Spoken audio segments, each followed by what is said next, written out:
Hello all welcome back to my channel. మన channel ఎవరైనా కొత్తగా చూస్తున్నట్టయితే ప్లీజ్ సబ్స్క్రైబ్ చేసుకోండి.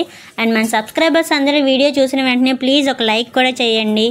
అండ్ మన వీడియోలోకి అయితే వెళ్ళిపోదాం. ఏంటి అన్నీ అనుకుంటున్నారు? ఇవి అన్నీ 4 రకాల కారప్పళ్ళు. మీ అందరికీ తెలుసు మా శివ క్యాంపింగ్కి వెళ్ళాడని, అంటే నన్ను ఫాలో అవుతున్న వాళ్ళకి తెలుసు అన్నమాట. శివ క్యాంపింగ్కి వెళ్ళాడు. సో తన కుకింగ్ని కొంచెం ఈజీ చేద్దామని చెప్పి ఇలా కారప్పళ్ళు అయితే ముందుగానే కొట్టి పెట్టాను అనమాట. సో తనకు కొంచెం డైలీ కుకింగ్ చేసుకోవాలంటే తనకు కూడా కష్టం అవుతుంది కదా. సో తన పనిని కొంచెం ఈజీ చేయాలని చెప్పి డైలీ జస్ట్ ఆఫీస్ నుంచి రాగానే అన్నం వండుకున్నా సరే కొంచెం కారపొడి నెయ్యి వేసుకుని తినేస్తాడు ఏదో ఒక రోజు. డైలీ కూర వండుకోవడానికి కొంచెం తనకు కూడా కష్టం ఉంటుందని చెప్పి ఇలా అయితే కారప్పళ్ళు అయితే కొట్టాను అనమాట. అన్నీ ఒక్కొక్క 50 గ్రాములు చప్పున తీసుకున్నాను నేను. అన్నీ అంటే జీలకర్ర, కందిపప్పు, పల్లీలు, ఎర్ర కందిపప్పు, ఫ్లాక్స్ సీడ్స్, ఎండుమిరపకాయలు, ధనియాలు, పచ్చిశనగపప్పు అన్నీ 50 గ్రామ్స్ తీసుకున్నాను. ఆ అన్నిటినీ చక్కగా మంచిగా వేటిగాటికి సపరేట్గా రోస్ట్ అయితే చేసేసుకున్నాను. సో ఈరోజు మనం ఇంకా మొత్తం కారప్పళ్ళన్నిటిని సింగిల్ బేస్తో ఒకటేసారి అయితే కొట్టేస్తున్నాను అనమాట. సో ఏం లేదు, ధనియాలు, పచ్చిశనగపప్పు, జీలకర్ర, కొంచెం కందిపప్పు తీసుకున్నాం కదా, వాటన్నిటిని ముందుగా రోస్ట్ అయితే చేసేసుకున్నాను. అన్నీ ఆయిల్ లెస్ రోస్టే అనమాట.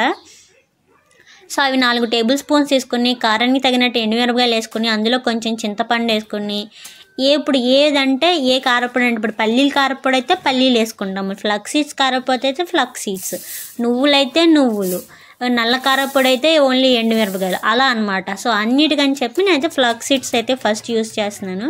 సో తనకు కొంచెం దూరంగా ఉంటున్నాడు, అక్కడ కొంచెం పొల్యూషన్ కూడా ఎక్కువగా ఉంటుంది. సో తన హెయిర్ కూడా కొంచెం లాస్ అవ్వకోకుండా ఉంటుందని ఫస్ట్ ఇలా ఫ్లక్స్ సీడ్స్తో కారప్పొడి అయితే కొట్టేసాను అనమాట. ఇంకా నెక్స్ట్ పల్లీల కారప్పొడి.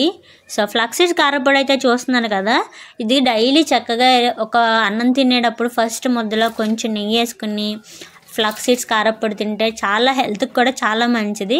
కారం అంటారా, అది మీ టేస్ట్కి తగ్గట్టు కొంచెం తగ్గించుకోండి. మేము అంత పెద్ద కారం ఎక్కువ తిన్నాము, బట్ కారప్పళ్ళు కొంచెం కారం ఉంటేనే బాగుంటాయి. సో నెక్స్ట్ అయితే పల్లీలు అనమాట. సేమ్ అంతే, ధనియాలు, పచ్చిశనగపప్పు, జీలకర్ర అవన్నీ ముందు వేపుకున్నాం కదా, అవి 4 స్పూన్లు తీసుకుని దాంట్లో పల్లీలు ఒక 100 గ్రామ్స్ ఉన్నాయి పల్లీలు. ఇవి అయితే పల్లీలు కొంచెం ఎక్కువ ఉంటేనే బాగుంటుంది పల్లీల కారప్పొడికి. అలా పల్లీలు కూడా తీసుకొని వాటిని కూడా రోస్ట్ చేసి పెట్టుకున్నాను. సో అవి కొంచెం ఎండుమిరపకాయలు, ఉప్పు, చింతపండు వేసుకుని మెత్తగా రోస్ట్ గ్రైండ్ చేసేసుకుంటామే. సో ఇంకా మన పల్లీల కారప్పొడి అయితే రెడీ అయిపోయింది. ఇంకా రిమైనింగ్ ఎర్ర కందిపొడి ఉంది అండ్ నార్మల్ కందిపొడి. ఈ కందిపొడి కూడా 2 రకాలుగా కొడుతున్నాను నేనైతే.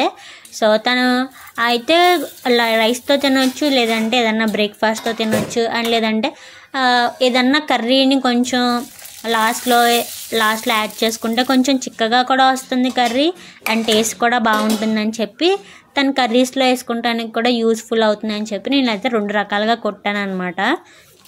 సో ఇక్కడైతే ఎర్ర కారప్పొడితో ఫస్ట్ చేస్తున్నాను. ఎల్లుల్లిపాయలు, చింతపండు, ఉప్పు, మనం ఆల్రెడీ ముందు తీసుకున్నాం కదా ధనియాలు, జీలకర్ర, పచ్చిశనగపప్పు, అవి నార్మల్ ఎర్ర కందిపప్పు అనమాట. అన్నిటిని తీసుకుని మెత్తగా పొడి చేసేసుకుంటామే. కొంచెం అదే మన రోట్లో దంచుకునేటప్పుడు అయితే కొంచెం బరగబరగ్గా చేసుకుంటే బాగుంటుంది. ఎంతకైనా రోటి టేస్ట్ మిక్సీలకి రాదనుకోండి. మొత్తానికైతే నా 4 రకాల కారప్పొళ్ళు అయితే నేను కొట్టేశాను. చక్క వీటిని జిప్లాక్ బ్యాగ్లో పెట్టుకుంటే చక్క 1 మంత్ ఆర్ 2 మంత్స్ వరకు ఇలానే స్టోర్ ఉంటాయి. ఎందుకంటే మనం ఎక్కడ ఆయిల్ యూస్ చేయలేదు కదా.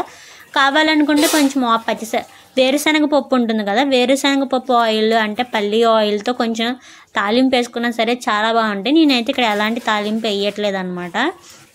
ఇలానే మీరు నా ఛానల్ని సపోర్ట్ చేస్తూ ఉండండి. అండ్ మళ్ళీ కొత్త రెసిపీతో మళ్ళీ మీ ముందుకు వస్తాను. Bye bye.